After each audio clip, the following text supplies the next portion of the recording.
මෙම වීඩියෝව ඉන්දියාවේ හයිඩ්‍රාබාද් නගරය පිළිබඳවයි.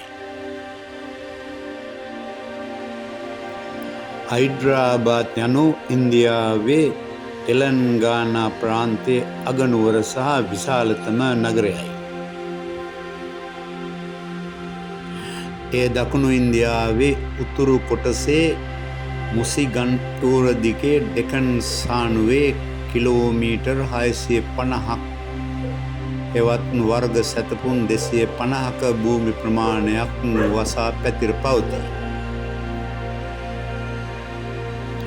හයිඩ්‍රාබාද් නගරයේ මිලියන 12.8ක ජනගහනයක් වාසය කරන අතර එය ඉන්දියාවේ සිව්වන වැඩිම ජනගහනයක් සහිත නගරය වේ. ඇමරිකානු ඩොලර් බිලියන 95ක නිෂ්පාදනයක් සහිත හයිඩ්‍රාබාද් යනු ඉන්දියාවේ 6 වන විශාලතම නාගරික ආර්ථිකයක් ඇති නගරයක් වේ. ඉන්දියාවේ කුතුබ් ශාහි රාජවංශයේ මුහම්මද් කුලී කුතුබ් ෂා විසින් 1591 දී හයිඩ්‍රාබාද් පිහිටවන ලද බව සැලකේ. හයිඩ්‍රාබාද් වර්ෂ 1769 සිට 1948 දක්වා අසාෆ් ජාහිවරුන්ගේ අධිරාජ්‍ය අගනුවර ලෙස පැවතිණි. 19 වන සියවස තෙක් හයිඩ්‍රාබාද් නගරය මුතු කර්මාන්තය සඳහා ප්‍රසිද්ධ වූ අතර එය මුතු නගරය ලෙස නම් කරන ලදී. එය ලෝකයේ ගොල්කොණ්ඩා නැමැති දියමන්ති වර්ගය සඳහා වූ එකම වෙළඳ මධ්‍යස්ථානය විය. 20 වන සියවසේදී හයිඩ්‍රාබාද් නගරය ඉන්දියාවේ පර්යේෂණ නිෂ්පාදන අධ්‍යාපනික සහ මූල්‍ය ආයතන සඳහා ප්‍රධාන නගරයක් බවට පත්විය. විශේෂයෙන්ම 1990 දශකයේ සිට මෙම නගරය ඖෂධ සහ ජෛව තාක්ෂණය සහ තොරතුරු තාක්ෂණයේ ඉන්දියානු මධ්‍යස්ථානයක් බවට පත්විය. තොරතුරු තාක්ෂණය සඳහා කැප වූ දෘඩාංග උද්‍යාන සහ හයිටෙක් නගරයේ විශේෂ ආර්ථික කලාප පිහිටුවීමට ප්‍රමුඛ බහුජාතික සමාගම් ඉදිරිපත් විය. හයිඩ්‍රාබාද් යන නමේ තේරුම හේදාර්ගේ නගරය යන්නයි. හේදාර් යනු සිංහයා යන අර්ථය ගෙන දෙයි. ඒ අනුව හයිඩ්‍රාබාද් යනු සිංහ නගරයයි. මුල්ම කාලවලදී හයිඩ්‍රාබාද් නගරය බාග් නගර ලෙසද හැඳින්වීය.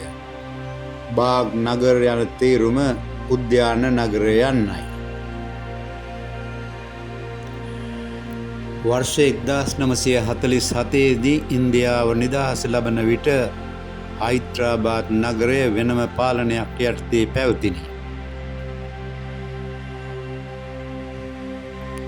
වර්ෂ 1948 දී ඉන්දිය හමුදාව හයිඩ්‍රාබාද් ප්‍රාන්තය තම පාලනය යටතට ගත්තේය.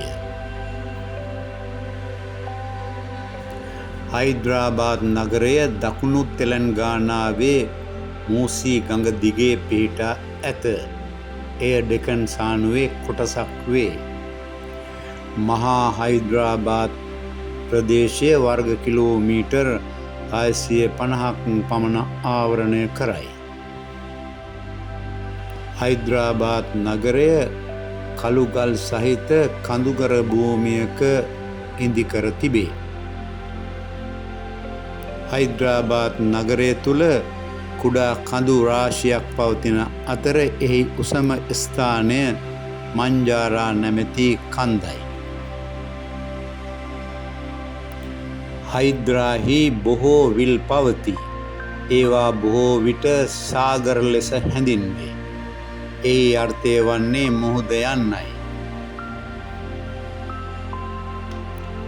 හුසේන් සාගර්, ඔස්මාන් සාගර් සහ හිමායත් සාගර් යනු මෙහි පවතින විල් වලින් සමහරක් වේ. හයිද්‍රාබාද්හි නිවර්තන දේශගුණයක් පවතී. මාර්තු සිට ජූනි දක්වා ගිම්හානය උණුසුම් සහ වියලි වේ. උෂ්ණත්වය බොහෝ විට සෙල්සියස් අංශක 40ට වඩා වැඩි වේ. සිසිල්ම මාස වන්නේ දෙසැම්බර් සහ ජනවාරි වන අතර එහිදී උෂ්ණත්වය සෙල්සියස් අංශක 10 දක්වා පහත වැටිය හැක. ජූනි සහ ඔක්තෝබර් අතර නිරිත දිග ගිම්හාන මෝසමෙන් තද වැසි ඇද හැලේ.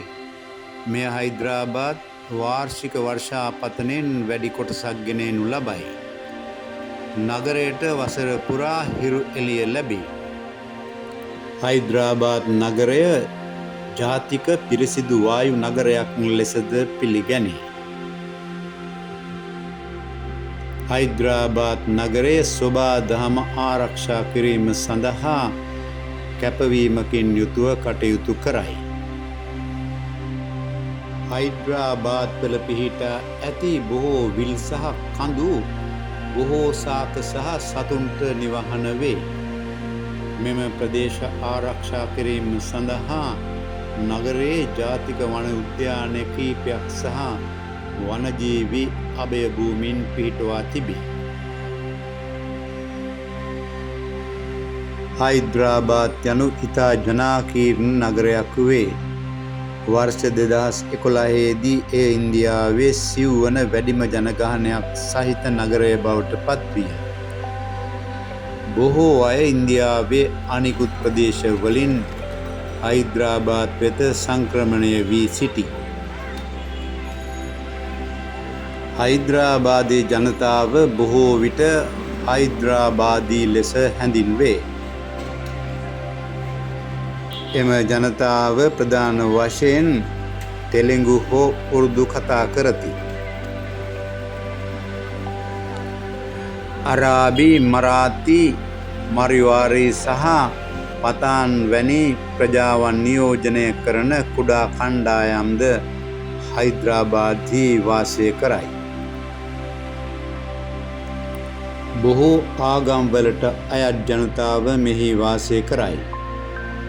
වැඩි වශයෙන් හින්දු භක්තිකයන් දැකිය හැකි නමුත් මුස්ලිම් වරුන්ද විශාල සංඛ්‍යාවක් සිටිති. ඒ හැරෙන්නට කිතුනුවන්, සික්වරුන්, ජෛනවරුන් සහ බෞද්ධයන්ද මෙහි වාසය කරයි. නගරයේ බොහෝ අලංකාර පල්ලි, මුස්ලිම් පල්ලි සහ විහාරස්ථාන ඇත. හයිද්‍රාබාද් නගරය තුළ කුතුබ්, ශාහි සහ නිසාම් යුගවලට අයත් අලංකාර පැරණි ගොඩනැගිලි රාශියක් පවතී. මෙම ගොඩනැගිලි ඉන්දියානු, ඉස්ලාමීය සහ යුරෝපීය ශෛලීන් මිශ්‍රණයක් පෙන්නුම් කරයි. වර්ෂ 2012 දී හයිද්‍රාබාද් නගරය ඉන්දියාවේ හොඳම උරුම නගරය ලෙස නම් කරන ලදී. ටොලිවුඩ් ලෙස හඳුන්වන තෙලුගු චිත්‍රපට කර්මාන්තයේ නිවහන වන්නේද හයිද්‍රාබාද් නගරයයි. එය ඉන්දියාවේ විශාලතම චිත්‍රපට කර්මාන්ත වලින් එකක් වේ. හයිද්‍රාබාද් ජාත්‍යන්තර චිත්‍රපට උත්සවද පවත්වනු ලබයි.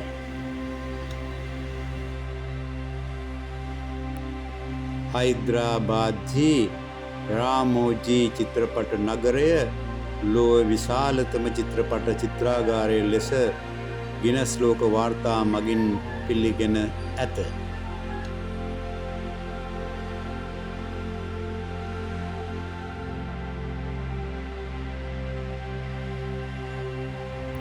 ඔබ මෙම චැනලය තවමත් සබස්ක්‍රයිබ් කර නොමැති නම් සබස්ක්‍රයිබ් කරන ලෙස මතක් කර සිටිමි.